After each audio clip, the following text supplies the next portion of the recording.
Shalom, Bapak Ibu Saudara yang dikasihi dalam nama Tuhan Yesus Kristus. Selamat bergabung di dalam acara Doa dan Mujizat. Perkenalkan, nama saya Dion dan kita akan sering bertemu dalam acara Doa dan Mujizat ini.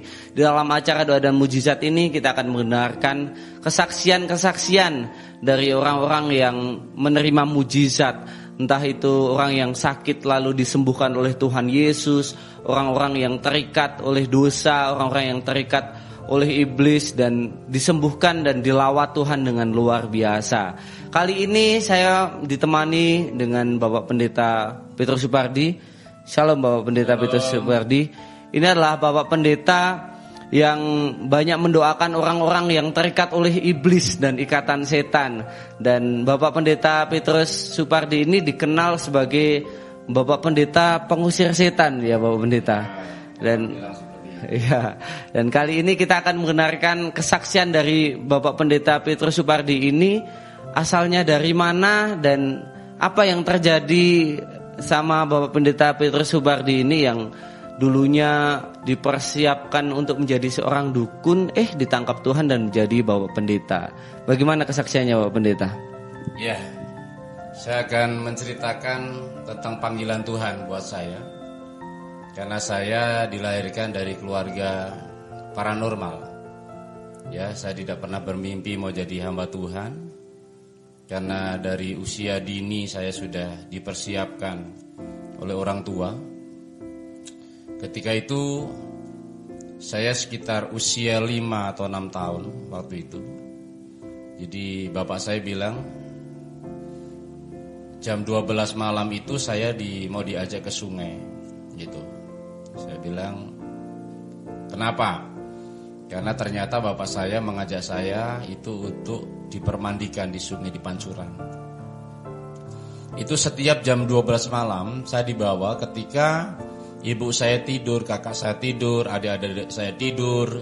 Itu saya dibangunkan oleh bapak saya diajak ke sungai, saya dimandikan di sana.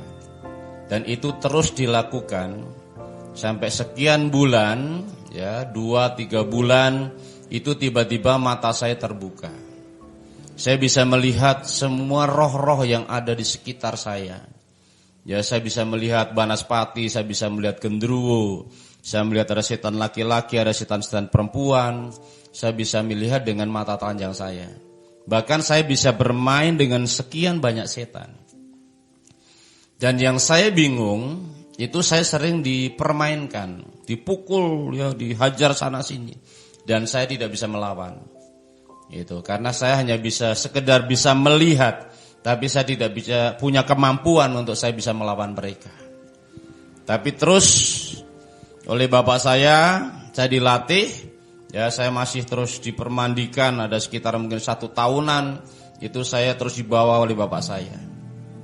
Akhirnya saya dilengkapi dengan ilmu-ilmu kesaktian, ya mantra-mantra segala macam, ya tidak mempan senjata, bahkan ada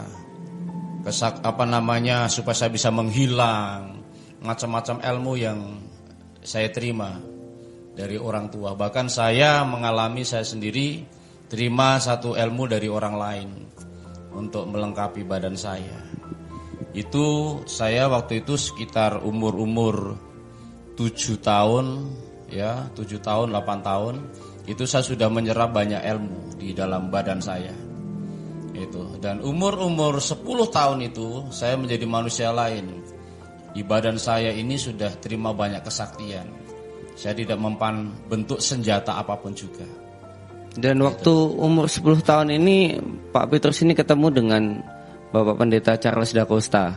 Dan dari situlah katanya Pak Petrus menerima Tuhan Yesus dan dilepaskan. Bagaimana ceritanya bisa sampai ketemu dengan Bapak Pendeta? Ya, itu Charles? semua dalam rencana Tuhan, ya. Tuhan yang telah pertemukan saya dengan seorang hamba Tuhan yang bernama Bapak Pendeta Da Costa, yang beliau dipakai Tuhan untuk bisa melepaskan semua ilmu-ilmu saya, jimat-jimat saya, dan akhirnya bisa membawa saya dalam kelahiran kembali.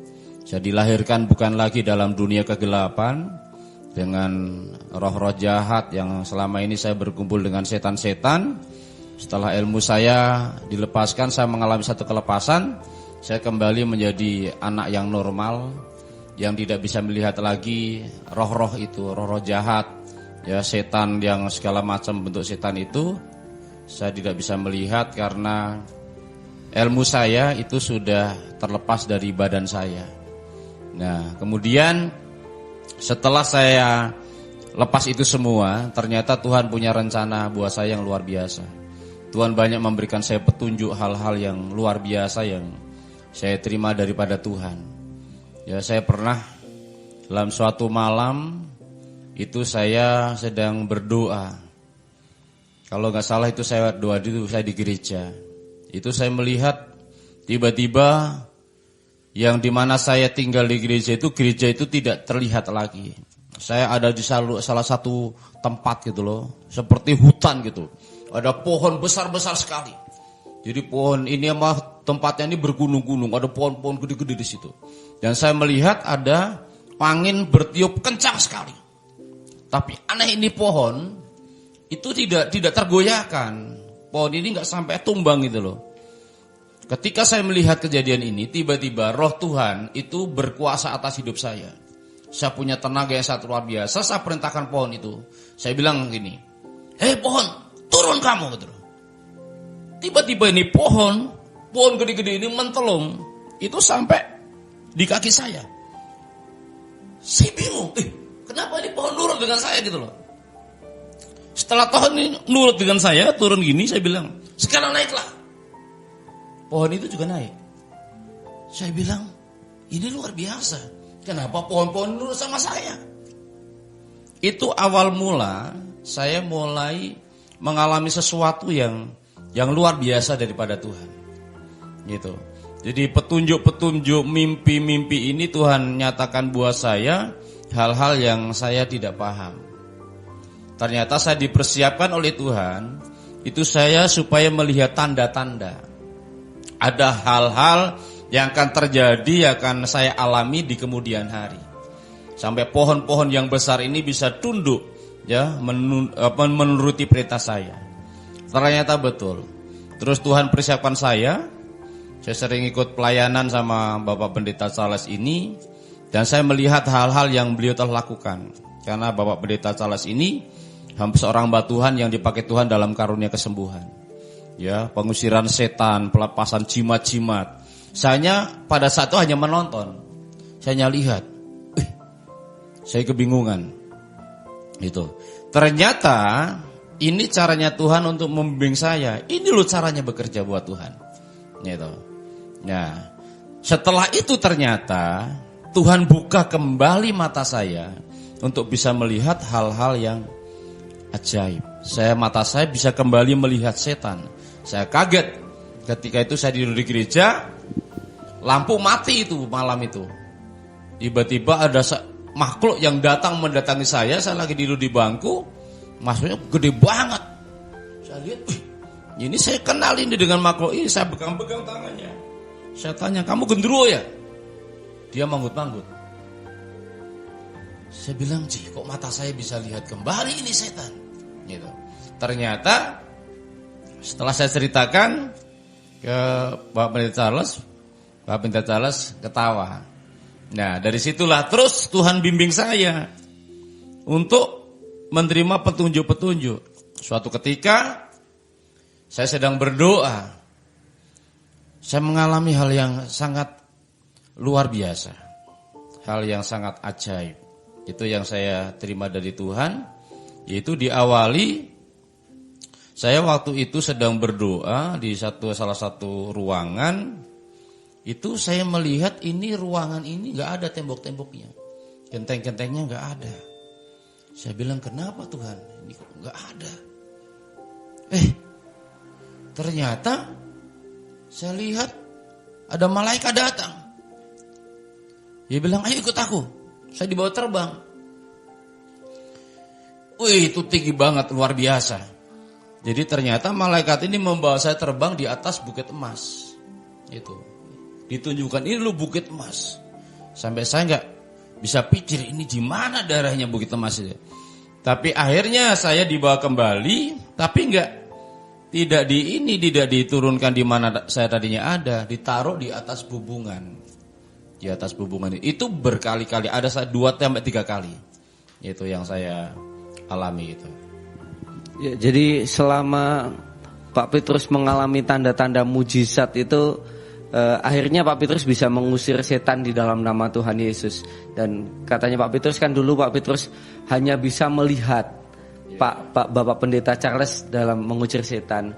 Dan setelah Pak Petrus mengalami hal-hal yang ajaib, bertemu dengan Tuhan Yesus, bertemu dengan malaikat, apakah setelah saat itu baru Pak Petrus bisa mengusir setan? Karena dulu kan Pak Petrus temannya setan ceritanya. Iya, betul. Iya, betul. Karena dulu saya nggak bisa ngusir setan. Setelah Tuhan kasih petunjuk lagi, ya, saya berapa hari kemudian saya berdoa lagi. Dan ruangan yang saya buat doa lagi itu temboknya hilang lagi. Gentengnya juga atapnya nggak ada. Saya melihat ke atas, ternyata saya melihat langit terbuka. Dan saya melihat Tuhan Yesus berdiri di atas. Tuhan dikatakan, hambaku naiklah. Kemudian ternyata roh saya terlepas. Saya naik itu ke atas langit. Kemudian saya bingung kenapa tangga di langit itu merah kemas-masan itu loh. Kenapa ini merah kemas-masan? Terus saya tanya sama Tuhan, Tuhan kenapa ini tangganya warnanya merah-merah? Tuhan bilang, suatu hari kamu akan tahu. Sekarang kuberikan kedua saya bagimu, beritakan Injil kepada orang-orang mati di kuburan. Nah, waktu saya turun dari langit, itu saya turunnya di kuburan. Saya melihat semua orang mati di kuburan itu bangkit. Itu bersorak memuji Allah. Sampai saya kebingungan, kenapa bisa terjadi seperti ini? Ketika saya sadar, ternyata saya lagi berdoa. Loh, ternyata ini penglihatan. Gitu. Itu yang saya alami. Dan banyak hal yang saya alami dengan Tuhan. Mengalami satu perjumpaan dengan Tuhan, yang akhirnya saya merasakan bahwa oh ini bimbingan Tuhan. Jadi banyak orang yang minta didoakan, orang yang minta dilayani. Ya, saya mulai doakan waktu ada seorang gadis yang badannya itu kena borok. Jadi semua ini kena koreng-koreng itu. Itu awal mula saya coba, saya sering lihat Bapak Pendeta Charles itu berdoa dan pakai minyak. Saya bilang ada minyak, saya bilang itu pakai minyak goreng waktu itu. Ya, jadi apa saja yang saya dapatkan itu saya kerjakan. Kemudian ambil minyak, kemudian pakai lepek kasih minyak, saya doakan minyak itu, saya doakan anak ini oleskan ini minyak. Ternyata ini semua koreng di badan setelah didoakan, diolesi minyak, besoknya saya terima kabar seluruh korengnya itu ngelotok. Bersih. Sampai saya bilang, wih ini luar biasa. Bisa lepas semua ini koreng-korengnya. Nah itu awal mula saya bisa melihat tanda-tanda bahwa Tuhan pakai saya dalam karunia kesembuhan. Ya, sebelum kita lanjut ke kesaksian-kesaksian yang dari Pak Petrus yang pernah mendoakan banyak orang, kita mau mendengar dulu dari cerita yang saya dengar bahwa Pak Petrus ini juga pernah sakit selama 7 tahun.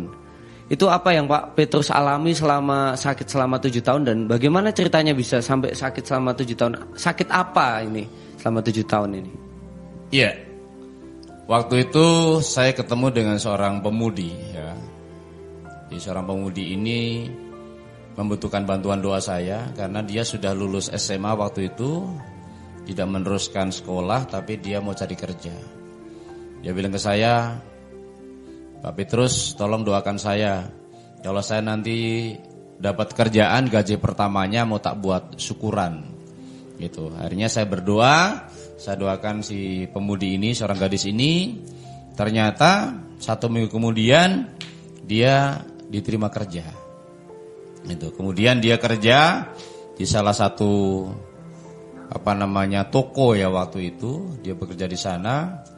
Nah, gaji yang pertama itu dia buat adakan ibadah syukuran. Nah, di syukuran itu saya bicara mengenai tentara Indonesia yang telah dikirim ke tim-tim yang dibentuk digembleng di sana. Gitu. Jadi saya bicara iman. Bahwa iman Kristen juga seperti itu. Seperti tentara yang sedang digembleng di tim-tim sana. Mereka yang tidak tahan itu nanti pulang tinggal nama. Tapi orang-orang yang bertahan pulang akan naik jabatan. Ya, demikian juga orang-orang yang beriman ketika dalam ujian pencobaan dibentuk oleh Tuhan, diizinkan mengalami satu cobaan itu yang begitu berat, kalau kita bisa melewati, kita akan menjadi anak-anak Tuhan yang militan, anak-anak Tuhan yang luar biasa. Nah, itu selesai ibadah saya pulang ke pastori di mana saya tinggal. Tiba-tiba saya masuk, saya buka pintu depan. Bahkan pintu depan belum sempat saya kunci, langsung saya ke kamar, saya buka pintu kamar. Masuk di kamar itu saya kaget. Ternyata ada seekor ular di tempat tidur saya. Sangat besar ularnya, melingkar dan kepalanya gini. Saya kaget. Tangan saya bilang dalam nama Yesus. Tiba-tiba tangan saya kejang dua-duanya. Alkitab di tangan saya juga jatuh. Dan ular yang ada di tempat tidur ini berubah jadi manusia. Seorang perempuan yang bertaring. Itu tiba-tiba dia turun dari tempat tidur, dia remas saya punya perut. Saya masih dengar sekali, masih ingat suaranya itu. Suaranya itu hanya saya dengar itu. Dia remas perut saya. Langsung saya terjatuh di lantai, itu jam 11 malam. Dan jam 4 pagi teman saya namanya Pak Musa. Itu dia panggil-panggil saya untuk ajak saya doa pagi ke gereja. Ternyata dia buka pintunya nggak dikunci, langsung dia masuk. Saya di lantai sepanjang malam.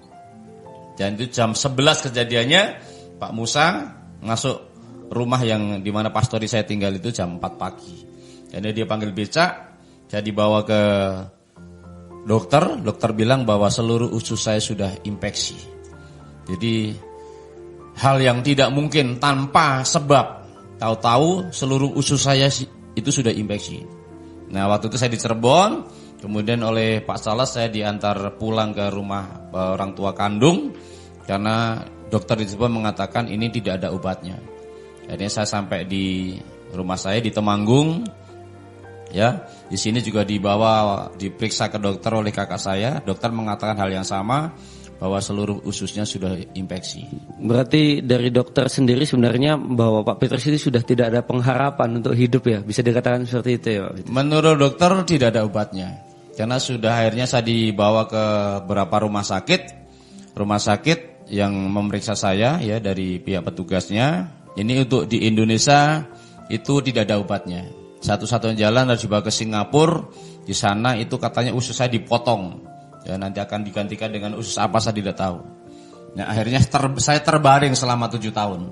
Apa saja ini yang Pak Petrus alami selama 7 tahun ini? Apakah perjumpaan dengan Tuhan atau bagaimana sehingga sampai akhirnya Pak Petrus bisa sembuh?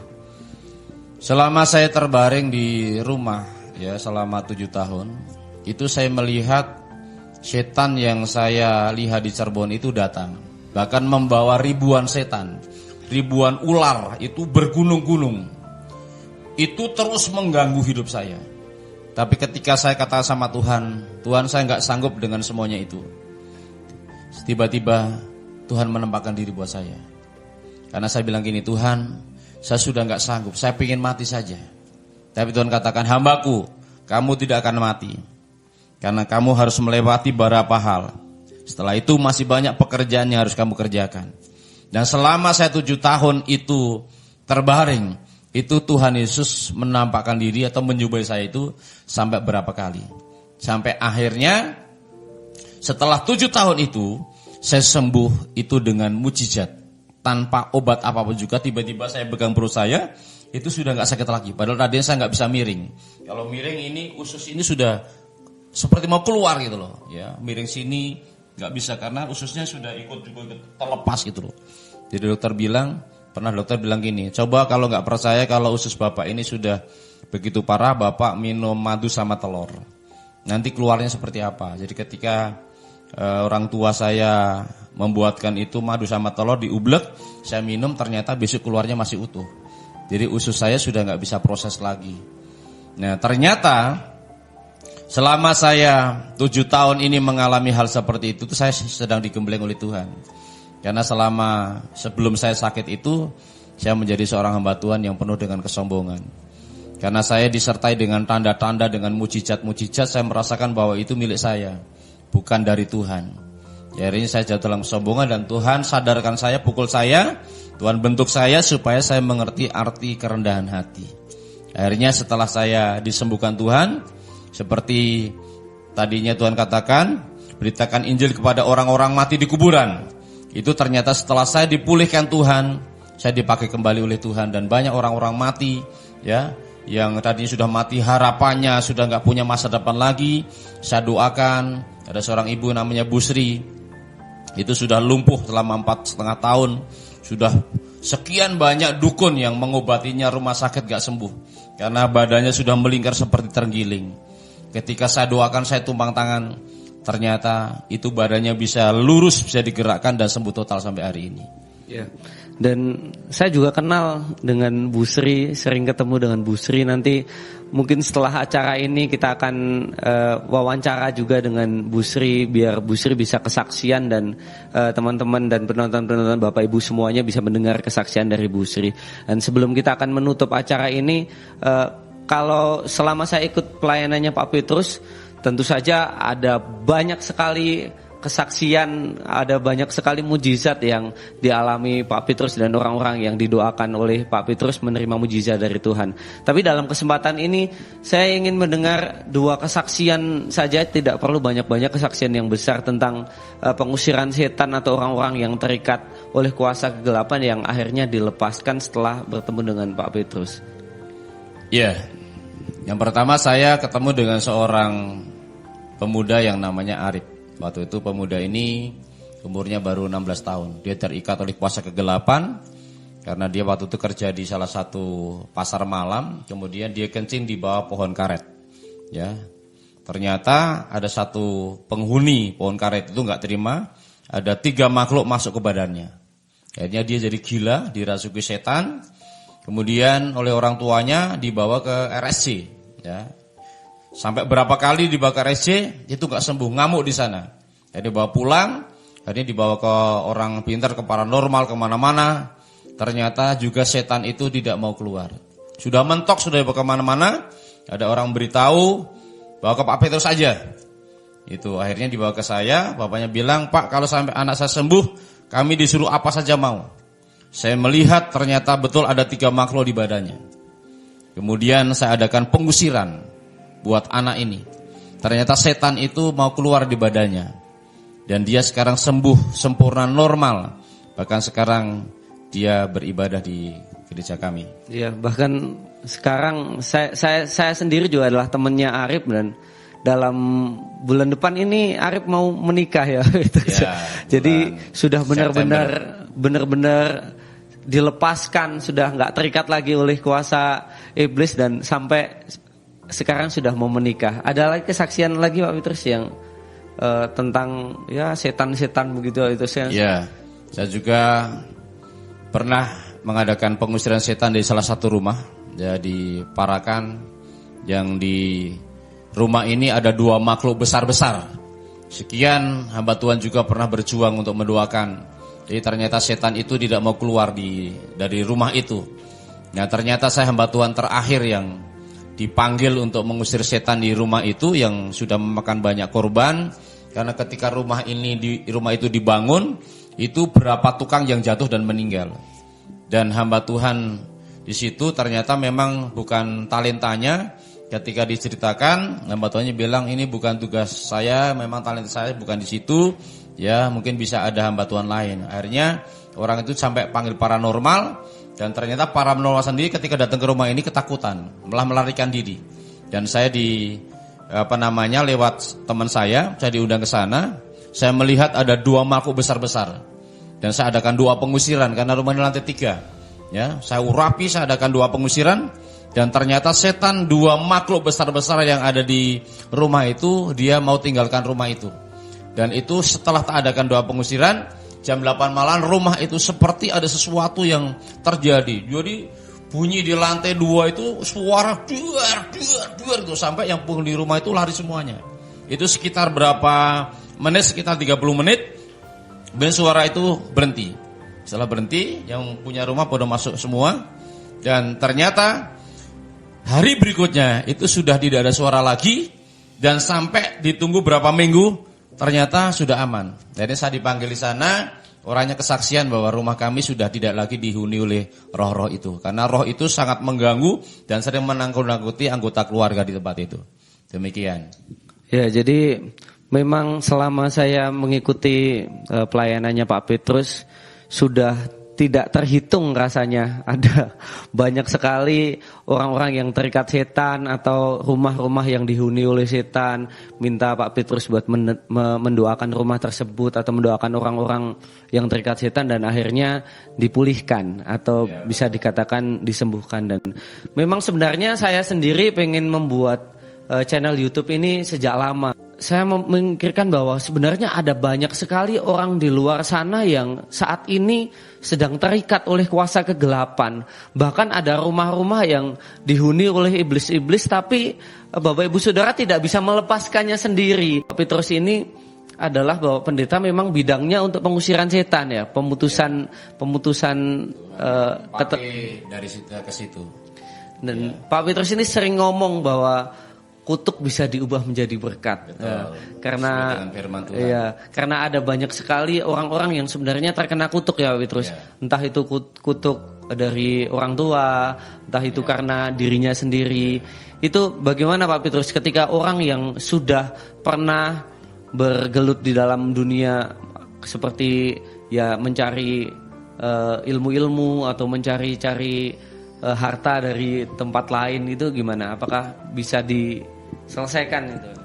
Bisa, ya, karena selama ini dalam perjalanan saya dengan Tuhan, pelayanan saya temukan banyak orang-orang yang terikat oleh kuasa-kuasa gelapan yang tadinya pernah juga cari pesugihan, yang akhirnya keluarganya akhirnya terikat, akhirnya kena intimidasi, ditakut-takuti. Pernah juga ada seorang bapak dari Klaten yang pernah mengalami terikatan dengan buto ijo karena mereka mencari pesugihan dan tidak bisa melepaskannya gitu.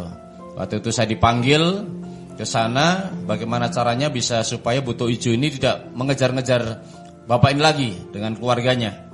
Akhirnya kami adakan doa pelepasan di sana. Di rumahnya saya doakan, saya urapi, saya adakan pengusiran dan saya adakan pemutusan kutuk. Jadi semua perjanjian dengan setan saya hentikan, saya putuskan. Kemudian kutuk kami ubah menjadi berkat. Sampai keluarga ini mengalami kelepasan. Dan hidupnya bisa tenang kembali dan tidak lagi dikejar-kejar oleh buto ijo yang selama ini itu telah memperbudak keluarga ini.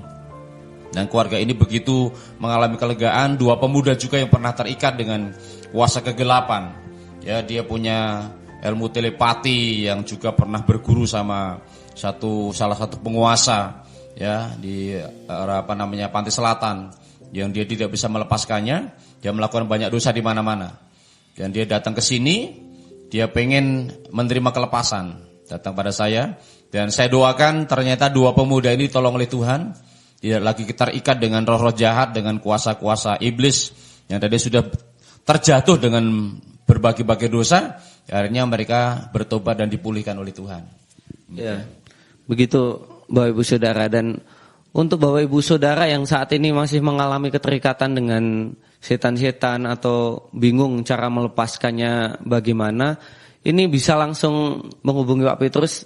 Kalau mau langsung datang ke Temanggung. Jadi Pak Petrus ini tinggalnya di Temanggung, Jawa Tengah ya Pak Petrus. Ya, tapi kalau mau menghubungi lewat telepon, nanti saya akan cantumkan nomor teleponnya di bawah ini. Nanti Bapak Ibu Saudara bisa langsung menghubungi Pak Petrus saja kalau mau minta untuk yang terikat supaya dilepaskan, yang rumahnya ada setannya supaya diusir setannya. Karena kita nggak nyaman pasti kalau terikat sama iblis ya, kuasa kegelapan ya Pak Petrus. Dan setelah kita mendengarkan kesaksian yang tadi telah disampaikan oleh Bapak Pendeta Petrus, nanti akan diakhiri juga dengan doa. Tapi sebelumnya saya akan mengingatkan ke Bapak Ibu Saudara bahwa di dalam channel YouTube ini, setelah sesi pertama ini, sesi kedua dan seterusnya, kita akan mendengar kesaksian-kesaksian dari orang-orang yang menerima mujizat setelah didoakan sama Pak Petrus. Dan orang-orang itu nanti kita akan datangkan di tempat ini, ataupun saya yang akan datang ke orang-orangnya tersebut dan akan bersaksi supaya menguatkan hati kita, supaya menguatkan kita semuanya bahwa mujizat dan kuasa Tuhan itu masih tetap ada sampai saat ini. Begitu ya Pak Petrus. Dan terima kasih sudah menonton channel YouTube ini, dan setelah ini Bapak Petrus akan berdoa buat orang-orang yang sampai saat ini masih mungkin dalam keadaan sakit atau masih terikat di dalam dosa-dosa atau terikat oleh ikatan iblis, nanti kita akan akhiri dalam doa. Terima kasih buat waktunya teman-teman, Bapak Ibu Saudara. Kita akan berjumpa lagi dalam lain kesempatan. Bapa, dalam nama Tuhan Yesus, pada saat ini hamba berdoa ya Tuhan, buat anak-anak-Mu atau orang-orang di luar sana yang masih mengalami banyak ikatan, dosa-dosa, ikatan-ikatan iblis, roh-roh jahat, kuasa-kuasa kenajisan, di dalam nama Tuhan Yesus, yang terikat dengan narkoba, di dalam nama Tuhan Yesus, semua ikatan-ikatan itu hamba lepaskan. Dan sekarang anak-anak-Mu yang mengalami sakit penyakit yang tidak kunjung-kunjung sembuh, hamba berdoa, kuasa mujizat Tuhan masih berlaku sampai hari ini, agar mereka terima kelepasan, terima kesembuhan. Sebab Engkau Tuhan penyembuh kami, Engkau dokter di atas segala dokter, yang menyembuhkan banyak orang yang sakit. Mereka yang percaya kepada Tuhan, mereka akan mengalami pemulihan. Rumah-rumah yang masih terikat dengan kuasa-kuasa gelapan, di dalam nama Yesus, saat ini ya Bapa, Engkau Tuhan Yesus menolong mereka. Biarlah kuasa Tuhan akan terus nyatakan di tengah-tengah dunia ini, sehingga banyak jiwa yang mengalami kelepasan, dan panggilan-panggilan surgawi diterima oleh mereka, menjadi kekuatan dalam hidup mereka, bahwa Engkau Tuhan yang mengasihi mereka. Hamba-Mu menyerahkan seluruh umat Tuhan untuk diselamatkan. Di dalam nama Tuhan Yesus Kristus kami berdoa ucap syukur. Haleluya. Amin.